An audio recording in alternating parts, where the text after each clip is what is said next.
नमामि अमित ज्ञान रूपम कृपालम अगम बोध दाता सुबुद्धि निधि विशालम क्षमाशील यति धीर गंभीर ज्ञानम धर्म कील दृढ़ थीर समधीर ध्यानम जगत त्राणकारी अघारी उदारम भगत प्राण रूपम दया गुण अपारम नमो सद्गुरुं ज्ञान दाता सुस्वामी नमामि नमामि नमामि नमामि श्री सद्गुरु महाराज की जय।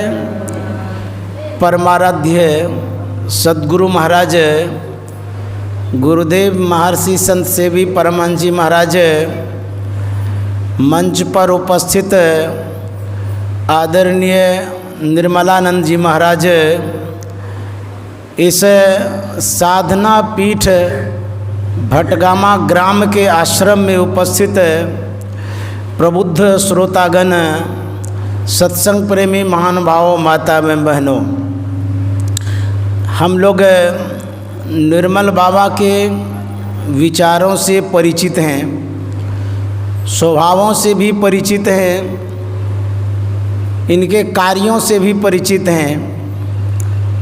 इनकी जो माता जी हैं स्वर्गीय यदुपति देवी जी, मैं उन्हें प्रणाम करता हूँ क्योंकि उन्होंने ही इनको जन्म दिया है। और जैसे कि हमें पता चला कि उनकी ही याद में इनके पिताजी ने यह भूमि दान किया है, तो इनके पिताजी जो हमारे बिरंची प्रसाद यादव जी हैं, उन्हें भी मैं प्रणाम करता हूँ। ऐसे माता पिता को पाकर के हमारे निर्मल बाबा भी धन्य हैं और निर्मल बाबा का सानिध्य पाकर के हम लोग धन्य हैं। आज जो पवित्र पर्व मनाया जा रहा है, जिसे हम लोग रक्षाबंधन भी कहते हैं,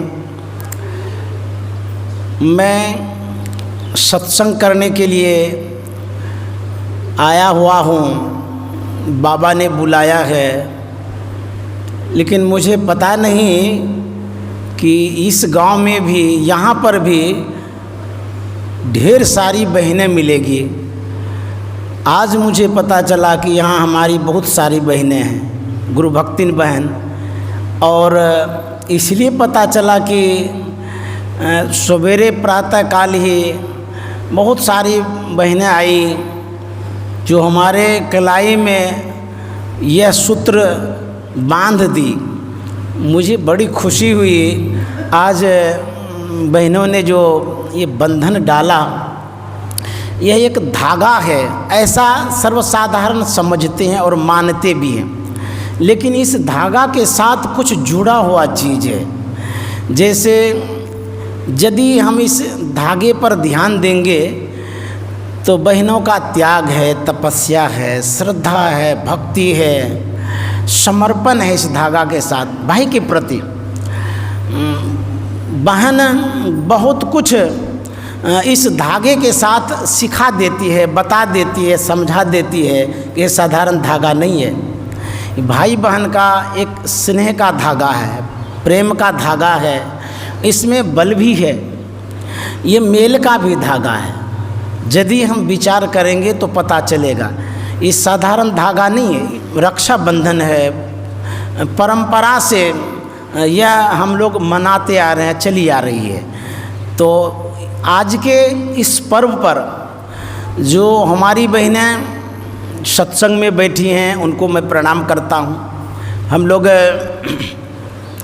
अभी पाठ में सुन रहे थे ईश्वर स्वरूप के विषय में। आप लोग पुराने सत्संग प्रेमी हैं, बाबा ने बुलाया है तो मुझे जो आता है मैं ज़रूर रखूँगा, लेकिन आप लोग बहुत कुछ जानते हैं संतमत के विषय में, क्योंकि धरारा बगल में है, पास में है, जहाँ से ज्ञान की ज्योति जली है, जहाँ से प्रकाश उत्पन्न हुआ है, जहाँ से संतमत का मिसाल निकला हुआ है। हमारे परमाराध्य ने जो मिसाल दिया है, जो अंधकार दूर करने का प्रयास किया है, उसके करीब आप हैं। पड़ोस में जब दिया जलता है तो पास के लोग भी प्रकाशित होते हैं, जरूर कुछ न कुछ उजाला आ जाता है। उसी तरह से आपके पड़ोस में जो गुरु महाराज ने ज्ञान का दिया जलाया है, उस ज्ञान के दिया में आप जरूर लाभान्वित होते होंगे। जो दो बातें संत मत की मुझे याद है, उन्हीं बातों को मैं रखना चाहूँगा। एक युवती थी, उनकी सगाई हो गई। सगाई का मतलब होता है कि विवाह के लिए बात पूरा किया गया, विवाह का कार्यक्रम संपन्न नहीं हुआ है, उसको सगाई बोलते हैं। बात तय हो गई कि इस लड़की के साथ इस लड़के का विवाह होगा। तो जब बात तय हो जाती है तो हम लोगों का एक रिश्ता जुड़ जाता है, संबंध जुड़ जाता है। हम मान लेते हैं ये हमारे बर हैं, दूल्हा हैं, ये हमारी दुल्हन है। उसी समय से हम परिवार के नाताओं से जुड़ जाते हैं। ये विश्वास का नाता रहता है तब तक, जब तक शादी नहीं हुई है, विश्वास कर लेते हैं। तो जब लड़के को यह पूर्ण विश्वास हो गया इस लड़की के साथ शादी होगी, तो लड़के के मन में होता है कुछ भेंट करना चाहिए। हम लोग सामाजिक प्राणी हैं। परिवार में, समाज में यह प्रचलित है, रीति रिवाज है कि लड़कियों को या लड़कों को भेंट देना चाहिए। जैसे फल हो, कपड़ा हो, पैसा हो, आदि आदि कोई न कोई वस्तुएं भेंट करते हैं खुशी में। ये रीति रिवाज है, हम लोगों की परंपरा है। तो लड़के के मन में होता है कि मैं अपने होने वाली पत्नी को बेशकीमती आभूषण भेंट करूंगा।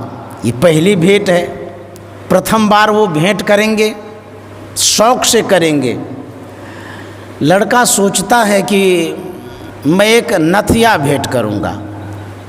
वह सोनार के पास जाता है, सोनार से कहता है कि मैं अपने होने वाली जो पत्नी है उसको एक आभूषण नथिया भेंट करना चाहता हूँ, जो भी कीमत लगे मैं देने के लिए तैयार हूँ, लेकिन सुंदरता ढंग से अच्छी तरह से बनाइए और अच्छे आभूषणों का बनाइए। तो सोनार तैयार हो गया। समय जो भी लगा, उसके बाद नथिया तैयार करके लड़के को दिया। लड़का पत्नी के नाम से पार्सल करता है वह नथिया। नथिया जब पहुँच गया, जब उन्होंने देखा, खुशी के मारे फूले नहीं समाई। देखिए, भेंट करना चाहिए, चाहे वो फूल ही क्यों ना हो, ये एक सम्मान है। यदि आप किसी के पास जाते हैं, फूल लेकर के जाइए अथवा प्रसाद लेके जाइए, कोई भी चीज़ यदि आप सुपुर्द करते हैं उनको, भेंट तुच्छ है, छोटी सी है, लेकिन उनके साथ हमारा मानव का जुड़ाव बहुत मजबूत हो जाता है।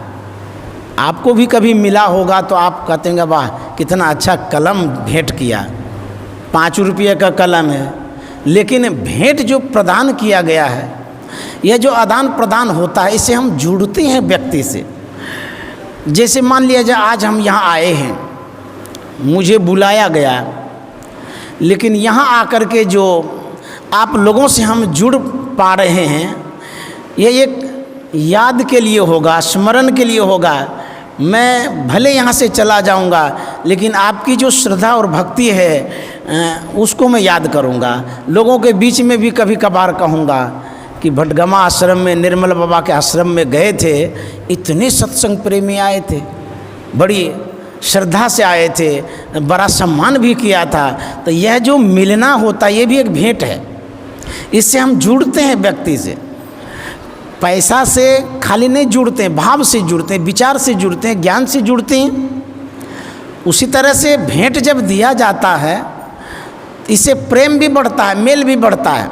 मैं कभी कभी कहा करता हूँ कि घर परिवार में जो आपके सदस्य हैं, चाहे वो आपकी पत्नी हो या आपके पति हों या बेटा हो या बेटी हो या कोई भी सदस्य हो, उनको कुछ न कुछ दिया करिए। लोग समझते हैं घरे में रहते क्या देते रहेंगे। अरे आप बाज़ार जाते हैं, एक टॉफ़ी लेकर के आइए, पति को भेंट करिए। आप तो कहेंगे ये तो मजाक वाली बात है, टॉफ़ी से पति खुश होंगे? ज़रूर होंगे। भेंट करिए, प्रैक्टिकल करिए, एक बार देखिए कि उसके मन में क्या प्रतिक्रिया होती, क्या प्रभाव पड़ता है। वो आपके लिए तुच्छ भेंट है, लेकिन जिनको आप भेंट देते हैं उनका मन आपसे जुड़ जाता है। हम लोग देना ही नहीं जानते हैं, न चाहते हैं कि घर में क्या देते रहेंगे रोज़।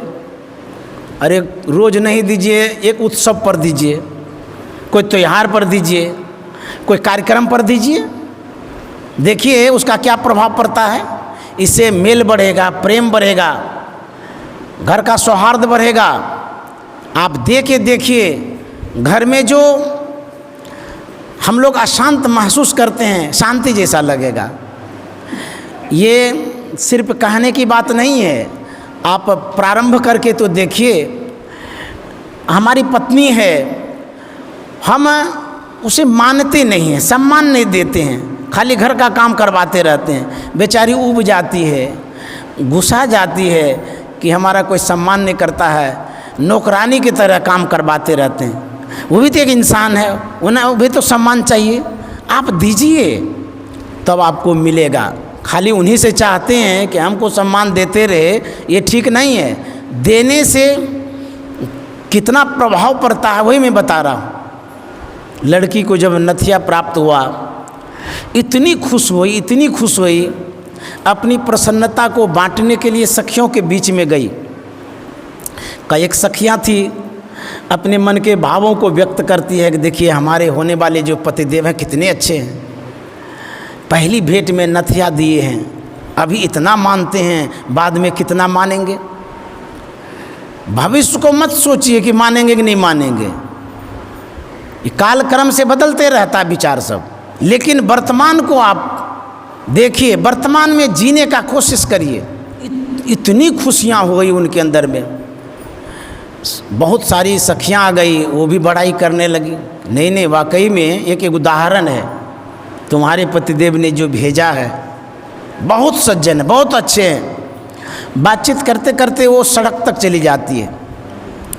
सड़क पर भी वही गुणगान कर रही थी, हमारे पतिदेव बड़े अच्छे हैं, बड़े गुणवान हैं, बड़ा सम्मान करते हैं। एक महात्मा जी उसी होकर के गुजर रहे थे।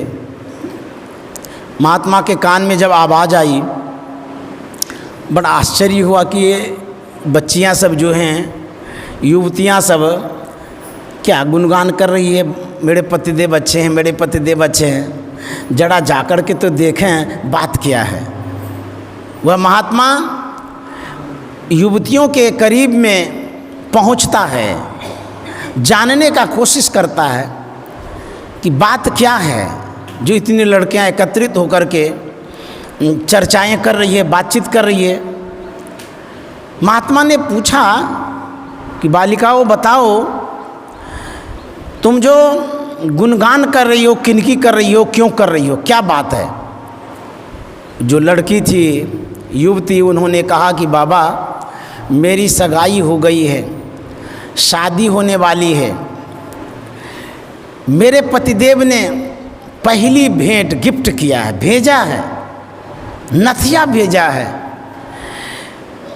देखिए माता लोगों के लिए ये बहुत सुंदर आभूषण है, हम लोगों के लिए साधारण होगा, लेकिन बेशकीमती चीज़ है ये माताओं के लिए, क्योंकि उस आभूषणों से माताएं आभूषित होती हैं। और लड़की कहती है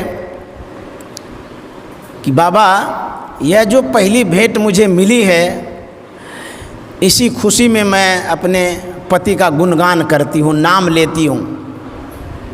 दिन को कौन कहे, मैं रात में भी नाम लूँगी, रोज़ लूँगी नाम। जिन्होंने इतना बढ़िया गिफ्ट दिया, इतना सौगात दिया, अच्छा नथिया भेंट किया है, मैं तो फूले नहीं समाती हूँ, इसीलिए मैं उनका नाम लेती हूँ। यही बात है। महात्मा ने सुना, समझा, देखा। महात्मा अपने विचारों को व्यक्त करता है, बताता है। संसार के लोग अपने विचार के अनुरूप कुछ बात करते हैं, जो जिस विचार के होते हैं उसी विचार को प्रकट करते हैं। तो महात्मा क्या विचार प्रकट करता है? महात्मा ने कहा कि देखो, जिस जागतिक पति देव ने तुमको नथिया भेंट किया है, आभूषण भेंट किया है, उसका नाम लेते थकती नहीं हो। जरा सोचो, जिस जगतपति परमात्मा ने तुम्हें सुंदर सा नाक भेंट किया है, उसका एक बार नाम भी नहीं लेती हो। यदि नाक ना होता तो नथिया कहाँ लगाती? तो सबसे बड़ा गिफ्ट, बड़ी भेंट किन की है? विचारिए। महात्मा ने कहा सबसे बड़ा गिफ्ट परमात्मा का है, जिन्होंने सुंदर सा नाक दिया है। अच्छा, कोई नाक दे सकता है आपको? चाहे पति हो, परिवार हो, कोई भी, कोई नहीं दे सकता है, परमात्मा देते हैं नाक। तो सबसे बड़ा गिफ्ट किनका है? परमात्मा का है। उनको हम भूल जाते हैं, याद नहीं रखते हैं। संत महात्मा कहते हैं इस संसार के गिफ्ट को भी याद रखो, उनका भी यही एक उपकार है। लेकिन संसारपति परमात्मा का जो गिफ्ट है, पूरा मानव तन, उसके अतिरिक्त जिस पृथ्वी पर हम रहते हैं, ये भी तो गिफ्ट ही है। जिस हवा में हम लोग, जिस ऑक्सीजन में हम लोग जीवित हैं, ये भी तो गिफ्ट ही है। बल्कि अनमोल गिफ्ट है, विशेष गिफ्ट है और साधारण गिफ्ट है। इसी को हम भूल गए हैं, विस्मृति हो गई है। इस सत्संग के माध्यम से याद दिलाया जाता है, बताया जाता है कि हम किसे भूल गए हैं, किसे याद रखना है। एक महात्मा था, वह किसी गृहस्थ के पास गया। गृहस्थ बाहर आया तो जैसे आमने सामने हो गए, महात्मा ने गृहस्थ को प्रणाम किया। बड़े लज्जित हुए वो गृहस्थ, बोले महाराज ये आप क्या करते हैं? उल्टी गंगा बहाते हैं। आप संत हैं, साधु हैं, त्यागी हैं, वैरागी हैं, तपस्वी हैं, आप हमें क्यों प्रणाम करते हैं? मेरा धर्म है, कर्तव्य है, मैं आपका सम्मान करूं, आपको प्रणाम करूं, ऐसा मत किया करिए। महात्मा ने कहा तुम मुझे कहते हो कि मैं त्यागी हूँ, अरे मुझसे भी बढ़कर के तो तुम त्यागी हो। बोले महाराज अब लज्जित नहीं करिए, ऐसा नहीं कहिए, हम लोग घर गृहस्थी का जीवन जीते हैं, साधारण सा जीवन है। संसार के प्रति, परिवार के प्रति, संपत्ति के प्रति जो अनुराग है, जो लगाव है, जो मोह है, वो तो जग जाहिर है। हमको क्यों कहते हैं त्यागी? त्यागी तो आप हैं। आपने घर, परिवार, समाज, कुटुंब सबका त्याग किया, भगवत भजन करने में लग गए। महात्मा ने कहा नहीं, हमसे भी बढ़ कर के तुम बड़े त्यागी हो। बोले सो कैसे? महात्मा कहता है मैंने उसे त्यागा है जिसे त्यागना चाहिए, तुमने उसे त्यागा है जिसे त्यागना नहीं चाहिए, इसीलिए तुम बड़े त्यागी हो। मैंने संसार को त्यागा है, महात्मा ने कहा मैंने संसार को त्यागा है, और तुमने संसारपति परमात्मा को त्यागा है। जो बड़े का त्याग करता है वही न बड़े त्यागी होते हैं। हम लोग परमात्मा को भूल गए हैं, परमात्मा को याद नहीं करते हैं, उनके उपकार को भूल गए हैं। 1 लाख रुपया कोई देता है कि जाइए मैं दान दे देता हूँ, बेटी की शादी कर लीजिएगा, हर वक्त याद कर फलाना बाबू बड़े अच्छे हैं, उन्होंने 1 लाख रुपया दे दिया, बोला नहीं लेंगे। तो क्या आप विचार किए हैं या करते हैं कि परमात्मा कितने लाख का सौगात दिए हैं, संपत्ति दिए हैं? 1 बित्ते ज़मीन के लिए गला काट देते हैं। आप जिस ज़मीन पर अभी अवस्थित हैं, इस ज़मीन का कीमत आप दे सकते हैं? कोई भौतिक वैज्ञानिक बना सकता है एक बित्ता जमीन? नहीं बना सकता, उसमें क्षमता ही नहीं। परमात्मा ने बनाया है। उनके एक एक उपकार को यदि याद करेंगे बहुत बोध होगा, ज्ञान होगा, हम उस ओर अग्रसर होंगे। गोस्वामी जी ने बड़ा अच्छा लिखा है, यही ते मैं हरि ज्ञान गमायो, परिहरि हृदय कमल रघुनाथ बाहर पिरत विकल भय दायो।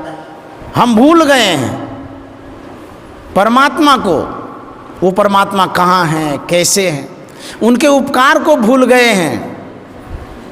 हरि तुम बहुत अनुग्रह किन्नो, गोस्वामी जी कहते हैं हे हरि परमात्मा आपने बहुत अनुग्रह किया है। क्या अनुग्रह किया है? साधन दाम विबुध दुर्लभ तनु मोहि कृपा करि दिन्नो। आपका अनुग्रह यही है, कृपा यही है, एहसान यही है कि आपने इस संसार में जो विबुध तन है, बहुत तरह का शरीर जो है, गधा बिल्ली चिड़िया चुनमुन जो भी शरीर है, उन सभी शरीरों में मुझे श्रेष्ठ शरीर प्रदान किया है। ये अनुग्रह आपका, आपकी बड़ी कृपा है। गुरु महाराज ने कहा है पशु पक्षी कृमि आदि की योनिन मैं भर में बहुबार हो, नरतन अभी कृपा करी दिनो। गुरु महाराज कहते हैं आपने कृपा करके मनुष्य का शरीर दिया है। क्यों कृपा? इसलिए कि हम भटक रहे थे पशु योनि में, पक्षी योनि में, कृमि में, इन योनियों में दर दर की ठोकरें खा रहे थे। दया करके कब हुक करी करुणा नर देही, देत ईस बिनु हेतु से नहीं। कृपा के सागर परमात्मा ने कृपा करके मनुष्य का शरीर दिया है, आप पाए नहीं हैं। देना और पाने में अंतर होता है। कोई आपको हाथ में देता है, इसको देना कहते हैं। परमात्मा ने दिया है, वो सामर्थ्यवान हैं। हम दयनीय दशा में थे, भटक रहे थे। जैसे मान लिया जाए आप सड़क सड़क जाते हैं, एक भिखारी है, मैले कुचेले वस्त्रों में है, मटमैला शरीर है, भूखा है, प्यासा है, वस्त्रहीन है। आप दयावान व्यक्ति हैं, आप उसे वस्त्र प्रदान करते हैं, रुपया भी दे देते हैं, खाने की सामग्री भी भेंट कर देते हैं। यह आपकी दयालुता है, आपने दिया है, उसने मांगा नहीं है। उसी तरह से परमात्मा ने मनुष्य का शरीर दिया है, तो यदि उन्होंने दिया है तो उसके बदले क्या करना चाहिए? उन्होंने दिया है, उसके बदले हमको भी देना चाहिए। जो आपके पास है वह दे सकते हैं। कहेंगे मेरे पास क्या है, परमात्मा इतने सामर्थ्यवान है, सब कुछ देने वाले हैं, हम क्या दे सकते हैं? आपके पास है, दे सकते हैं। जैसे आप लोग जो यहाँ अभी उपस्थित हैं सत्संग में, आप परमात्मा को दे रहे हैं भाव, श्रद्धा, भक्ति, विचार, समय। अभी लोग खेत में होंगे, अभी लोग कोई जुआ खेलते होंगे, कोई शराब पीते होंगे, कोई अनैतिक कार्यों में संलग्न होंगे, उनका समय तो जा रहा है। परमात्मा के दरबार में वो एक भी नहीं स्वीकार है। लेकिन आप जो यहाँ आए हैं, परमात्मा का कर्ज चुकता हो रहा, आप दे रहे हैं। गिफ्ट जो उन्होंने दिया है उसके बदले दे रहे हैं। उनकी कथाओं को सुनते हैं, विचारों को सुनते हैं, सत्संगों को जो सुन रहे हैं, यही देना है। इसी तरह से कर्ज से मुक्त होंगे, उरीन होंगे, धीरे धीरे हम उरीन हो जाएंगे। तो उनका जो अनुग्रह है परमात्मा का, उन्होंने जो कृपा किया है, इसी तरह से हम दे सकते। बहुत कुछ दिया है, वर्णन नहीं कर सकते हैं। एक वृद्ध व्यक्ति था, संयोग से बीमार हो गया। शरीर का धर्म है जन्मना और मरना, शरीरम व्याधि मंदिरम कहा गया है। रोगों का घर है ये, रोग होते ही रहता है। वह बूढ़ा हॉस्पिटलाइज होता है, डॉक्टर साहब उसे वेंटिलेटर पर लिटा देते हैं, ऑक्सीजन लगा देता है। क्योंकि ऑक्सीजन की जब आवश्यकता होती है तो देना ही पड़ेगा। धीरे धीरे उपचार होते गया, परिवर्तन हुआ, बदलाव आया, स्वास्थ्य बेहतर हो गया। जब वो बूढ़ा ठीक ठाक हो गया तो डॉक्टर साहब बिल लेकर के आता है जो खर्चा हुआ था। तो बिल उस बूढ़े के हाथ में थमा देता है, पकड़ा देता है। ऊपर से लेकर के नीचे तक बिल को देखता है। उसमें और भी खर्च था, लेकिन ऑक्सीजन का जो खर्च था उसमें 50,000 का था। ऊपर से नीचे बूढ़ा देखता है, देखते देखते रोने लग जाता है। डॉक्टर साहब के मन में होता है, बूढ़े का दिल घबरा गया बिल देख करके, क्योंकि बहुत खर्च है ना। हो सकता है कि सबसे ज़्यादा ऑक्सीजन का खर्च है, उसमें 50,000 हम लिखे हैं, इसलिए ये रो रहे हैं। डॉक्टर साहब ने कहा कि आप रोते क्यों हैं? यदि आप एक साथ नहीं दे सकते हैं, चुकता नहीं कर सकते हैं, तो बारी बारी से दे दीजिएगा। जितना आपके पास है उतना दे दीजिए, जो शेष बचेगा बाद में दे दीजिएगा। ऐसे भी डॉक्टर होते हैं। बूढ़ा ने कहा कि डॉक्टर साहब, मैं आपके बिल को देख करके नहीं रो रहा हूँ। बोले बड़ा आश्चर्य है, तब क्या क्यों रो रहे हैं, क्या कारण है रोने का? बूढ़ा ने कहा, मैं रो इसलिए रहा हूँ कि आपके यहाँ मैंने जो ऑक्सीजन लिया कुछ घंटों तक, उसका बिल आपने 50,000 का दिया है, और मैं 70 साल से परम प्रभु परमात्मा का ऑक्सीजन ले रहा हूँ, उन्होंने आज तक बिल नहीं दिया है। मुझे रोना उसके दयालुता पर आ रहा है। वो परमात्मा कितने दयालु हैं, 70 वर्षों से ऑक्सीजन ले रहा हूँ, कुछ भी नहीं कहता है। आपके यहाँ थोड़ा सा लिया, 50,000 का बिल दिया, इसीलिए मैं रो रहा हूँ। परमात्मा कितने उपकारी हैं, कितने परोपकारी हैं, कितने महान हैं। हम लोग रोज़ ऑक्सीजन लेते हैं। यदि ऑक्सीजन बंद हो जाए तो? ऑक्सीजन का स्रोत क्या है? ऑक्सीजन का स्रोत है वृक्ष। सबसे ज़्यादा ऑक्सीजन मिलता है नीम गाछ से, ऐसा वैज्ञानिक लोग बताते हैं। तो नीम गाछ यदि आपके घर के करीब है तो बहुत ऑक्सीजन उससे मिलता है। उसके बाद साधारण सा जो गाछ होता है उससे कम मिलता है। बैर के गाछ में बहुत कम मिलता है, वहाँ भूत रहता है। तो जहाँ ऑक्सीजन नहीं रहता वहीं भूत रहता है। तो जहाँ ऑक्सीजन हो वहाँ जाना चाहिए। तो वृक्ष को लगाना भी चाहिए, उससे हम लाभान्वित होते हैं, उपकार होता है उनका, तो उनको मानना भी तो चाहिए। इसलिए हम लोग, तो हम वृक्ष से भी लाभान्वित होते हैं। परमात्मा ने ऐसा संसाधन दिया है, व्यवस्था दिया है, जिस व्यवस्था के अंतर्गत हम जी रहे हैं। यदि उनकी व्यवस्था ऐसी नहीं रहती तो हम मर जाते। तो उनके उपकार को मानना चाहिए। वेद में एक मंत्र आया है, पहला मंत्र जो है उसमें वेद भगवान कहते हैं, ईश्वर के तत्व ज्ञान को प्राप्त करने के लिए पहले बुद्धि योग सत्संग करना चाहिए। जरा विचारिए, वेद भगवान कह रहे हैं, साधारण आदमी कोई कहते तो नहीं भी मान सकते थे।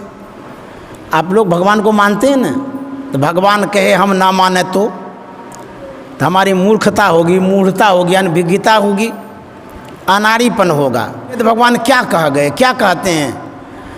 ईश्वर के तत्व ज्ञान को प्राप्त करने के लिए पहले बुद्धि योग सत्संग करना चाहिए। कोई क्वेश्चन करेगा, प्रश्न करेगा, हमको क्या ज़रूरत है ईश्वर के तत्व ज्ञान को प्राप्त करने का, काहे के लिए करेंगे, उससे क्या लेना देना है। एक मॉल है जिसको बिग बाज़ार भी आजकल कहते हैं, वहाँ आप जाते हैं, वहाँ पर विविध वस्तुओं को देखते हैं, आकर्षक वस्तुओं को देखते हैं, आप प्रभावित हो जाते हैं। लेने का भी मन होता कि ये कपड़ा ले लेते, ये मूर्ति ले लेते, ये सामान ले लेते तो बड़ा अच्छा होता, लेते भी हैं। मान लिया जाए किसी मेले में आप गए, एक मूर्ति पर नज़र पड़ती है, इतना सुंदर, इतना आकर्षक, मनमोहित हो जाता है, हम प्रभावित हो जाते हैं। जिस चीज़ से आप प्रसन्न होते हैं, कोई भी चीज़ A to Z, ज़रूर आप उस चीज़ को गहराई से देखना चाहते हैं, जानना चाहते हैं, मिलना भी चाहते हैं। ये स्वाभाविक है। यदि मूर्ति देख करके आप प्रसन्न हो जाते हैं, खुश हो जाते हैं, तो आपके मन में ज़रूर यह बात उठेगी कि मूर्ति इतनी सुंदर है, मूर्तिकार कितना सुंदर होगा, स्वभाव से, विचार से, चेहरे से नहीं, कितना अच्छा होगा, उसके अंदर में कितनी कला होगी जो उन्होंने इतना सुंदर गढ़ दिया है। मिलने का मन होगा ना। मान लिया जाए आपके ही गांव में अमिताभ बच्चन आ गया, कोई भी फिल्म स्टार आ गए जो नामी ग्रामी हैं, आप घर में हैं, कोई काम कर रहे हैं, किसी ने कहा कि बगले में अमिताभ बच्चन आए हैं, घर का काम छोड़ छाड़ करके भाग के आएगा, हैं अमिताभ बच्चन आए, चलो देखने के लिए। अरे वो तो बहुत अच्छे कलाकार हैं, आप उनको जानते हैं, उनकी कला को जानते हैं, इसीलिए आप प्रभावित हो गए हैं और ज़रूर एक बार मिलना चाहते हैं। ठीक उसी तरह से परम प्रभु परमात्मा कलाकार हैं, अद्भुत कलाकार हैं। उनकी कला यदि नज़र दोहराते रहिएगा ना तो कला ही कला है, विचार करिएगा तो उनके अंदर में कला ही कला है, महान कलाकार हैं वो। पता तब लगता है जब सत्संग करते हैं, साधु महात्मा के बीच में आते हैं वो कितने बड़े कलाकार हैं। आप चौक चौराहे पर होते हैं, वहाँ पेट भरने की बात होती है, रोटी भात सत्तू कमाने की बात होती है। घर में जब होते हैं परिवार को कहते हैं आज पकौड़ा बनाओ, आज पुआ बनाओ, खीर बनाओ, खाने की बात करते हैं। और किसी से मिलते हैं तो कपड़े की बात करते हैं, बड़ा सुंदर कपड़ा है, ये कपड़ा लेते, वो कपड़ा लेते। जरा विचारिए, जिन जिन व्यक्तियों से मिलते हैं, जहाँ जहाँ आप मिलते हैं, कोई ध्यान के विषय में बताता है, सत्संग के विषय में बताता है, आपका कल्याण हो इस विषय में कोई बताता है? चाहे नेता से मिलिए कि राजनेता से मिलिए, किसी से भी मिलिए, खाली खाने कमाने की बात करता है, पेट भरने की बात करता है, शरीर सुख की बात करता है, भौतिकता की बात करता है।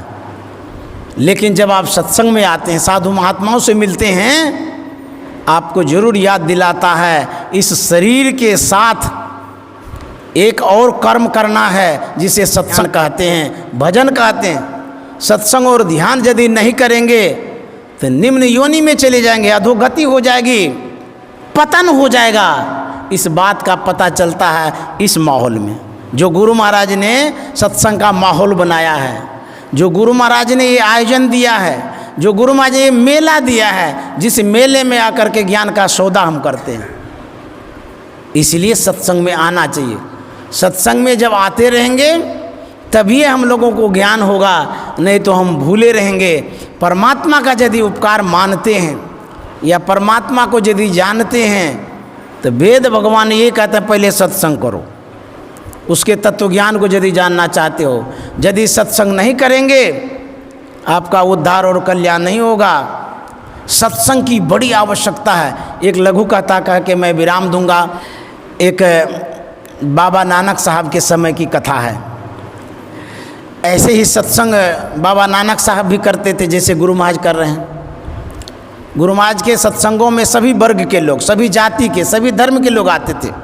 तो नानक साहब के भी सत्संग में इसी तरह से आते थे। बच्चे भी आते थे, बूढ़े भी आते थे, युवा भी आते थे। एक लड़का छोटा सा बराबर सत्संग में आता था।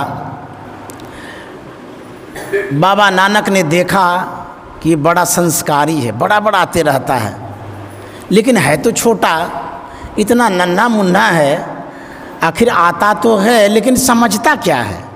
मैं तो ज्ञान की, ध्यान की, सत्संग की बात कहता हूँ, इतना छोटा बच्चा क्या समझता है, पूछना चाहिए। कभी कभी बच्चों से भी आप मिलिए, उनके भावों को भी समझिए, उनका भी सम्मान करिए, उनके भी अंदर में तो परमात्मा है। ये मत समझिए कि छोटा है, लेकिन संस्कार में आपसे भी बड़ा होगा। हो सकता है ज्ञानी होगा, ध्यानी होगा, इस जन्म में आपके यहाँ आया होगा। हम लोग बच्चा का कदर नहीं करते हैं, उपेक्षित कर देता था, वो बच्चा है, इसको क्या ज्ञान होगा। लेकिन उनको भी मानिए, उनसे भी अपनी बातें शेयर करिए, उनकी भी बातों को जानिए कि देखें इसके अंदर में कितना टैलेंट है, ये क्या कह सकता है। कोई काम करते हैं तो उनसे भी पूछिए कि बाबू ये जो काम कर रहे हैं करूं? आप कहिएगा बाबा ये क्या बताते हैं। बच्चा से पूछेंगे तो वो क्या कहेगा? अरे कहे ना कहे, एक बार पूछ के तो देखिए। पूछने में क्या पैसा लगता है? पूछिए, हो सकता है संस्कार बस, स्वभाव बस, वो आपको ऐसा विचार देगा, ऐसा विचार देगा जो बड़े बड़े विद्वान भी नहीं दे सकता है। प्रैक्टिकल किए हैं, पूछे हैं? नहीं पूछे, आवश्यकता ही नहीं समझे कि क्या पूछेंगे बच्चे से, इतना छोटा नन्हा मुन्ना से विचार लेंगे क्या? लेकिन मेरा जो विचार है मैंने आपके सामने रखा। बाबा नानक साहब पूछते हैं, अरे बाबू ये तो बड़े बड़े लोग हैं, मेरी बातों को सुनते हैं, समझते हैं, पढ़े लिखे भी हैं, शिक्षित भी हैं, बुजुर्ग हैं, तो इतना छोटा नन्हा मुन्ना है जी, तू बराबर सत्संग में आता है, आखिर तू क्या समझता है जो सत्संग बराबर आता है? देखिए छोटा बच्चा है, सीखिए इससे। बाबा नानक पूछते हैं, संत हैं ना, कितने बच्चों को मानते। तो बाबा नानक पूछते हैं तुम क्यों आते हो? तो बच्चा कहता है कि बाबा जब मैं माँ के पास होता हूँ, जिस समय मेरी माँ भोजन बनाती है, मैं चूल्हे के पास बैठा रहता हूँ, मैं माँ को देखता हूँ कि मोटी मोटी लकड़ियों को जब चूल्हे में डालती है वो देर से जलती है, जब पतली पतली टहनियों को डालती है तो जल्दी जल जाती है। यह देख करके मेरे मन में प्रेरणा हुई, बोध हुआ कि जो बड़े बड़े आदमी हैं वो मोटी मोटी लकड़ियों के समान हैं, वो तो देर से मरेंगे, जो छोटे छोटे नन्हे मुन्ने बच्चे हैं वो पतली पतली टहनियों के समान है, वो जल्दी मर जाएंगे, इसीलिए मैं आपके सत्संग में आ जाता हूँ। बाबा नानक कहते तू बच्चा नहीं तो बुढ़ा है जी, वास्तव में सत्संग को तुमने ही समझा है। बच्चे के साथ किस तरह से बातचीत की जाती है, मैंने गुरुदेव महर्षि संत सेवी जी महाराज को देखा है। एक प्रसंग छोटा सा है, अररिया से अशोक अग्रवाल का परिवार कुप्पा घाट पहुंचता है दर्शन के लिए। उसके साथ एक छोटा सा लड़का भी था, बड़ा संस्कारी। वह गुरुदेव के पास जब जाता था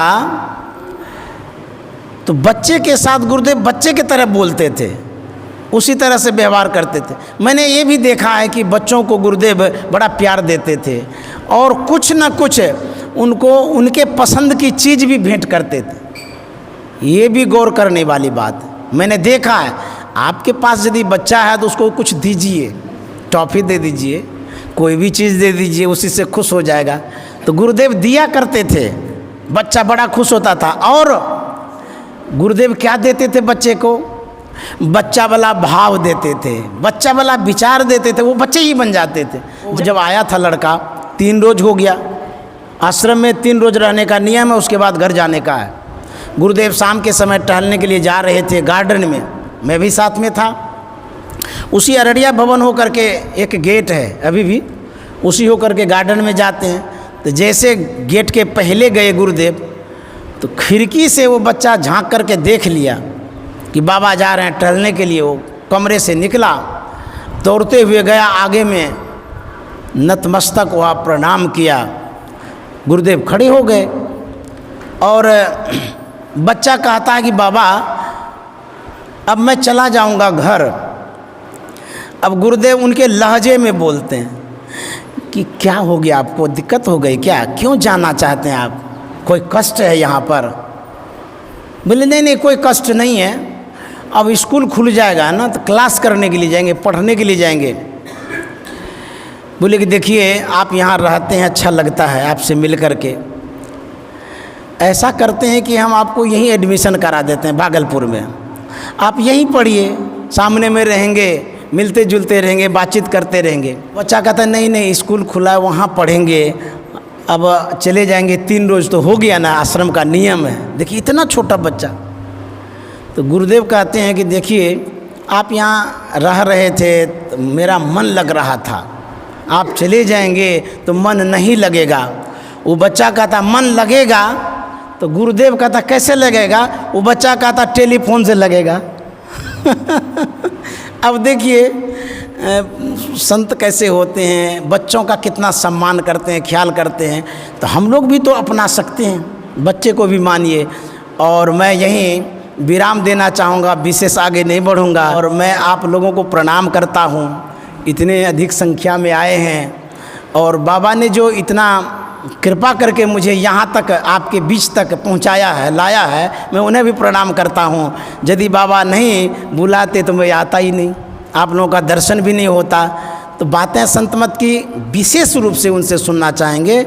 श्री सद्गुरु महाराज की जय।